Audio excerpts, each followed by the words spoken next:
Welcome to the show. It's time to dive in. Talking sports with Evan. Let the fun begin. From the Brewers to the Packers, we cover it all. Wisconsin pride, we stand tall.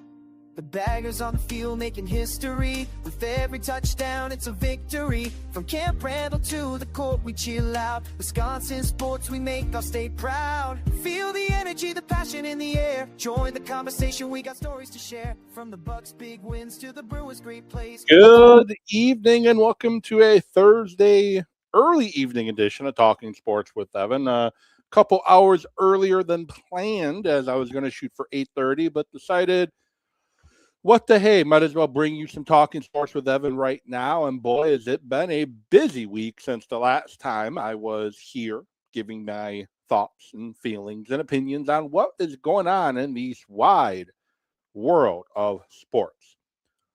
Some of it Packer related, some of it NFL related, most of it Brewers related, and have some thoughts on today's Brewer game, a 12-9 loss over the San Francisco Giants, which gave the Giants and the Brewers a series split rather than the Brewers taking the series, which unfortunately didn't happen, but it looked like it was going to happen after Monday and Tuesday of that series. But unfortunately, could only manage 0 runs yesterday and waited too long in this one to put some runs on the board, which kind of gave way for Murphy to wave the white flag, but maybe it was a little too early for that, which I'll get into. And just some Packer news to talk about. So I appreciate you all tuning in. I'm not live on Facebook.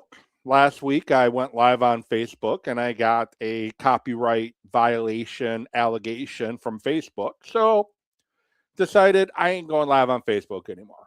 So you can find the show live every week, today, Thursday, on YouTube, Talking Sports with Evan, and on X, Talking Sports with Evan, moving forward.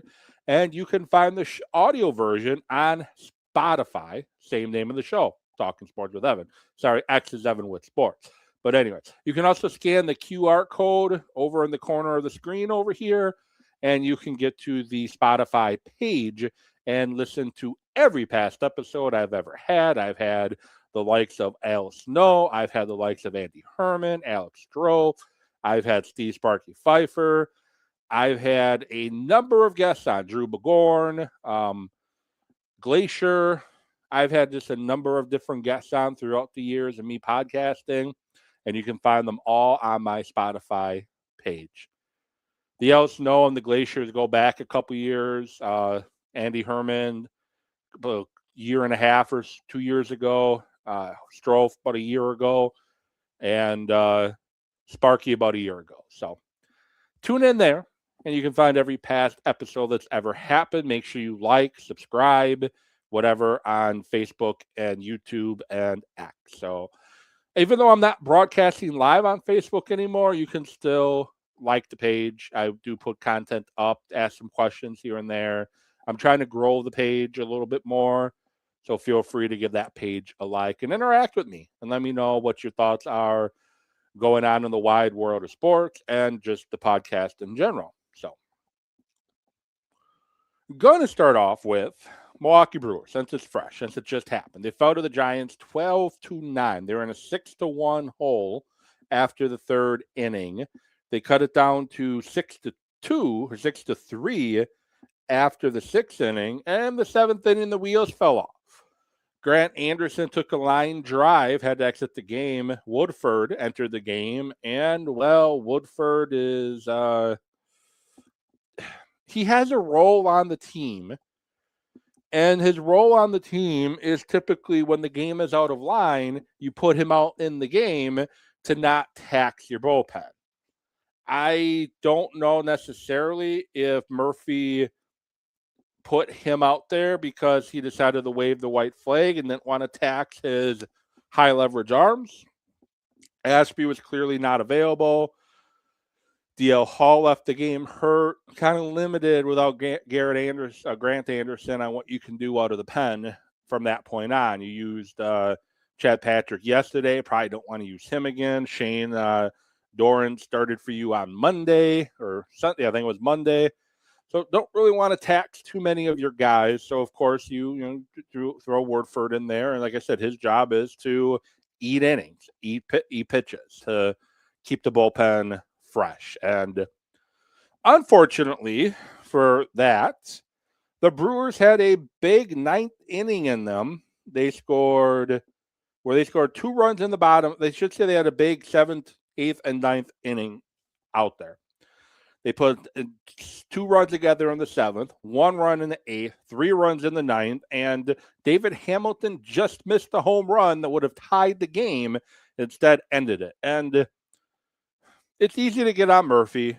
Crow, rookie, pitched pretty well overall, had his first punch to the mouth moment. He had his welcome to the big leagues moment in this one today, giving up 6 runs in just over 2 innings. Not good at all. But hey, rookie pitchers are going to have days like that, unfortunately.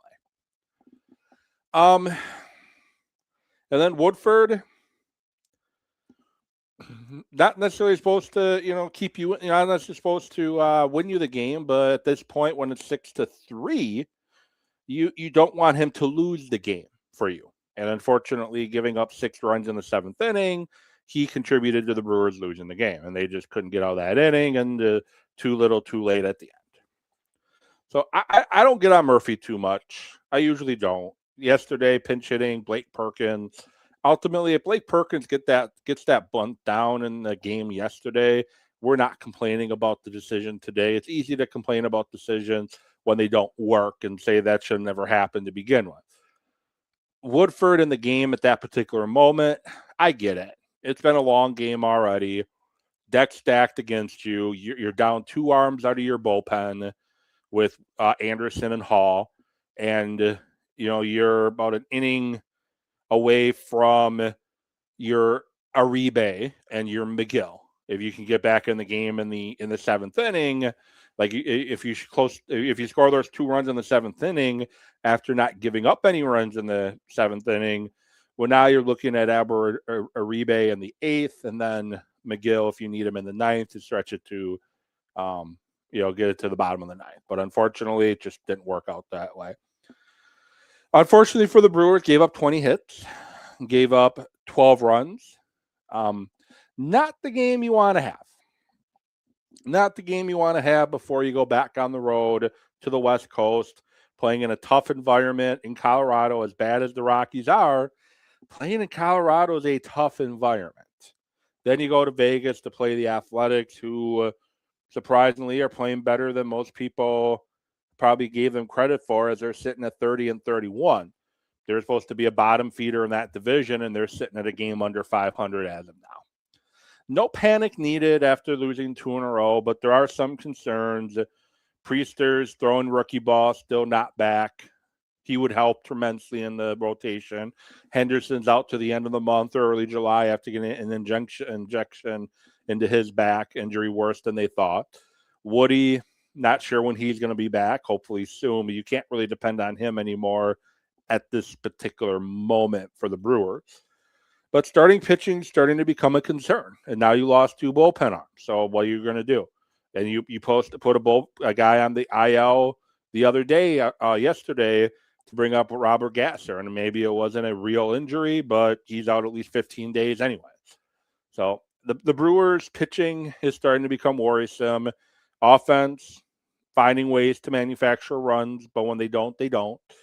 And Andrew Vaughn just missed a home run today, and Jackson Chourio gave up the home run on the first pitch of the game as it bounced off of his glove over the fence. And unfortunately, sometimes baseball is baseball, because Chourio had a home run go off the top of the wall later in the game that he hit. So, but I definitely think the Brewers probably need to start looking at what can they do to strengthen their pitching. They definitely need a third baseman. They could definitely use an upgrade at short. I still think those come from within with Jet Williams and with Cooper Pratt. I think those maneuvers come from within. I don't think they trade out for the left side of the infield.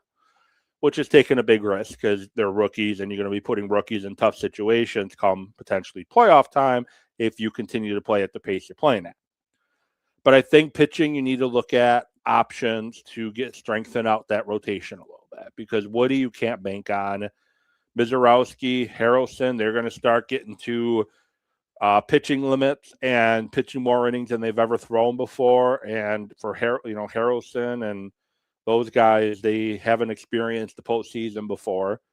I don't think you can rely on Quinn Priester at this point. So I definitely think starting rotation could be something the Brewers should address.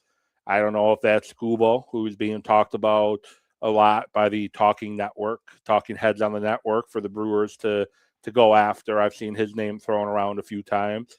I don't know if that is the right answer, but I do like a rotation potentially. If Mizorowski and Harrelson can do this for the entire season, I like that three-headed monster going into the postseason. The Brewers might not be able to score many runs come postseason time, but guess what? You're not going to lose any games if you don't give up any runs either. And those three pitchers would be quite amazing to have. But with that said, it's okay. We'll play another game tomorrow. It's supposed to rain tomorrow, so I can't really say the sun's going to – well, the sun will rise tomorrow. We might just not be able to see it because it's supposed to rain again in southeastern Wisconsin for the first time, I think, in several weeks. But with that said, I'm not too worried about the Brewers yet. They're still 7-3 over their last 10. They're still 5 games up in the division. They're still playing better than expected.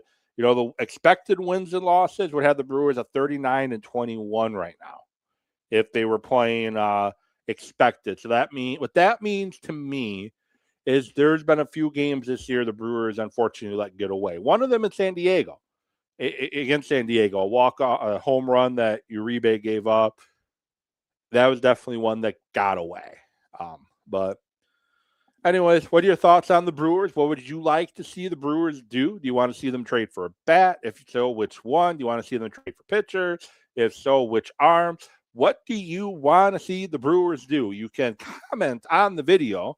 You can follow me on X at Evan with Sports, which most of you are watching the show that way right now.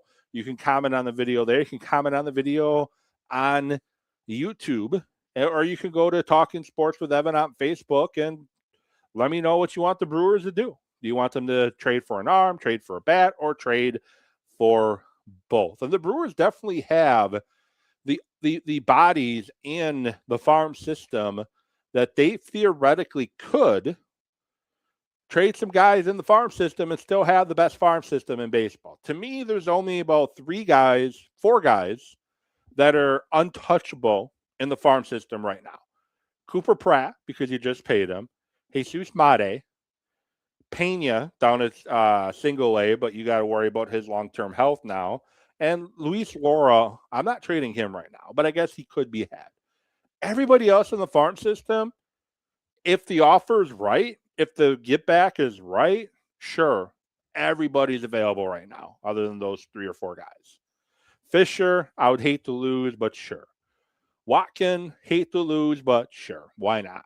If it's going to get us a World Series or close to the World Series this year, get us into the World Series this year, I'm all for it. So that's my thought there with the Brewers. Find a way to strengthen the team this year because guess what? Next year is not guaranteed. The owners submitted a proposal that included a salary cap. Last time a salary cap was proposed, we ended up having a work stoppage back in 1994. The Players Association do not want a salary cap under any circumstances whatsoever. They're anti-salary cap. They're against the salary cap. They don't want to see it happen. They don't want to see it imposed. The owners and the Players Association have a long way to go. The only thing I'm happy about is the contract doesn't expire, current one, until November, December. Because at least we get this season to play. But the Brewers might have to think about maybe making a move to win the World Series this year because, like I said, next year is not guaranteed. Starting on time next year is not guaranteed. So maybe the Brewers should look into that. Just my 2 cents. Moving on to the NFL. Myles Garrett last year Last year, he demands a trade.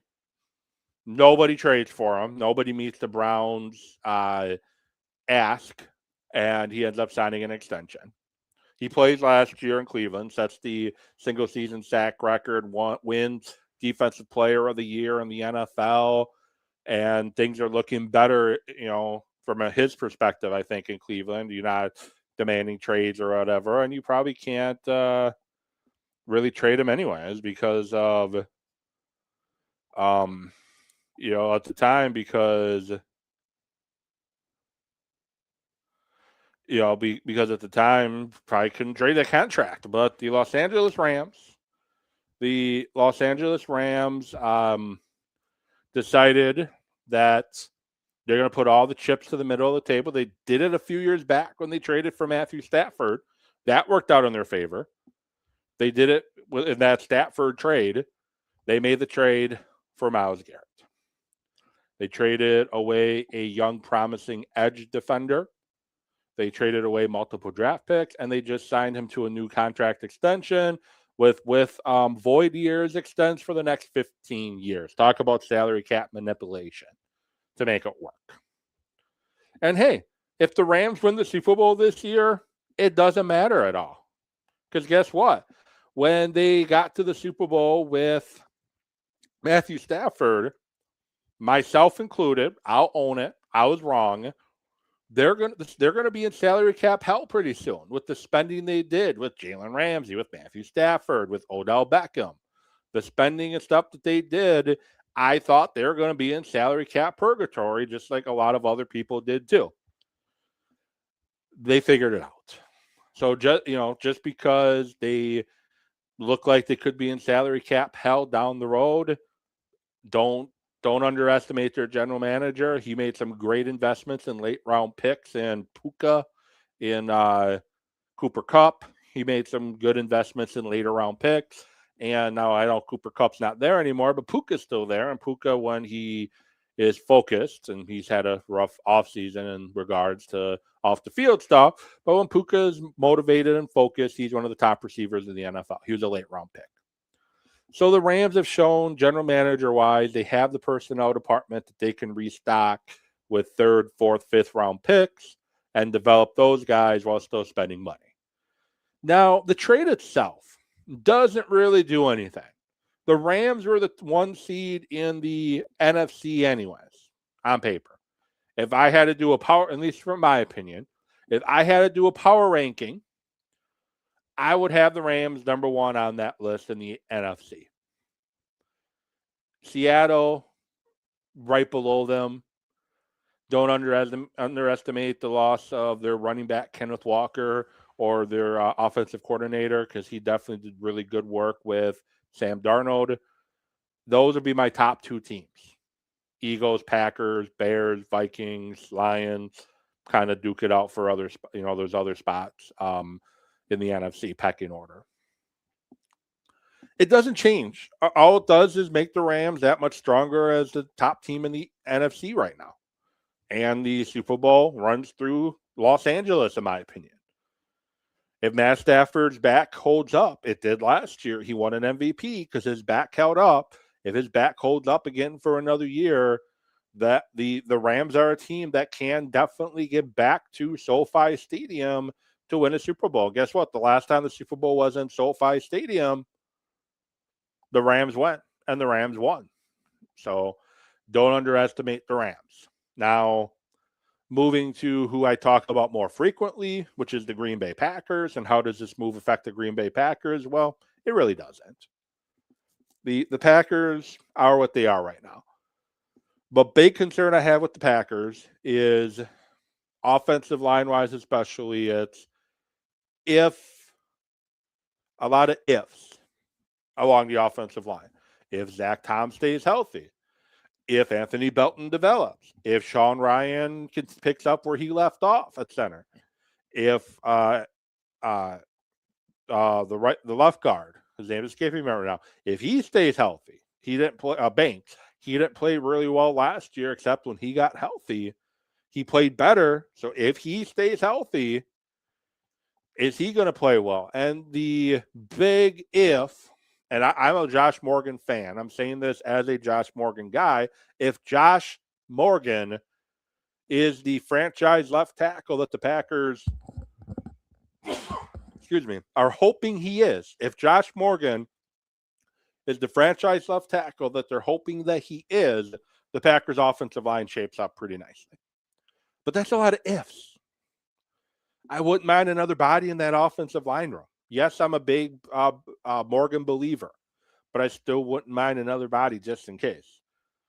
If the rookie kicker kicks well, that's depending a lot on a rookie.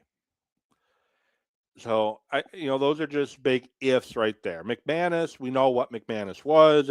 We know who McManus is. But that just is what it is. But a lot of ifs in Green Bay right now in regards to offensive line and kicking room. Now, where they don't have a lot of ifs is that wide receiver room.